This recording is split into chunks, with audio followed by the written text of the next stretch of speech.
అరే కుష్లు నువ్వు ఇక్కడ చికెన్ తీసుకో, నేను ఫ్రూట్స్ తీసుకొస్తా సరేనా?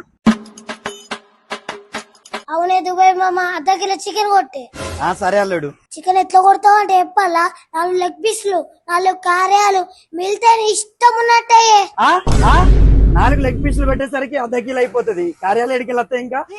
కార్యాలు ఏం చేయలేస్తాయి తెలియదా? కోళ్ళు చేయలేస్తాయి. అబ్బో సరే కొడతా ఇక.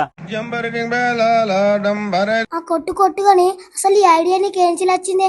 అంతకు ముందు ఏం పని చేసేటోనివి నువ్వు? నేనా అల్లుడు 15 సంవత్సరాలు దుబాయ్ పోయినా, మొన్ననే రిటర్న్ వచ్చిన. ఏం పనులకి చికెన్ సెంటర్ పెట్టుకున్నా.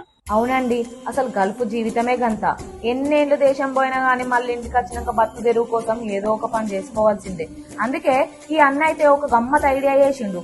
ఒక వ్యాన్ కొని అందులోనే చికెన్ సెంటర్ పెట్టిండు. ఇక దీని పేరు వచ్చేసి దుబాయ్ రిటర్న్ వాళ్ళ చికెన్ సెంటర్. చూస్తేనే నాకైతే మస్తు మంచిగా అనిపించింది. ఇక దీని ప్రత్యేకత ఏంటంటే బయటికి పోవడానికి ఇబ్బంది పడే ఆడవాళ్ళకైనా లేక మనం పని బిజీలో ఉన్నా మన వెమ్లవాడలు ఎక్కడైనా గానీ ఫ్రీ హోమ్ డెలివరీ చేస్తారు. ఇక మళ్ళా మన వెమ్లవాడ చుట్టుపక్కల ఏడైనా గానీ ఎటువంటి పండుగలు పబ్బాలు ఉన్నా గానీ ఎంత చికెన్ కావాలన్నా గానీ వ్యాన్ వేసుకొని వచ్చి మరీ కొట్టించిపోతారు. ఇక మీకు ఫ్రీ హోమ్ డెలివరీ కావాలన్నా లేకపోతే మీ ఇంటికాడ ఎటువంటి ఫంక్షన్లు అయినా గానీ చికెన్ ఆర్డర్ చేయాలన్నా గానీ అన్న నెంబర్ అయితే స్క్రీన్ మీద ఇస్తున్నాం. ఇక దీని అడ్రస్ వచ్చేసి మన వెమ్లవాడల తిప్పపూర్ బస్ స్టాండ్ పోయే రైట్ సైడ్ బ్రిడ్జ్ కి ఆనుకోనే ఉంటది.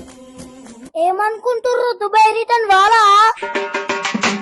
ఈ కంచెలు అందరు ఈ చికెన్ సెంటర్ కే రావాలా?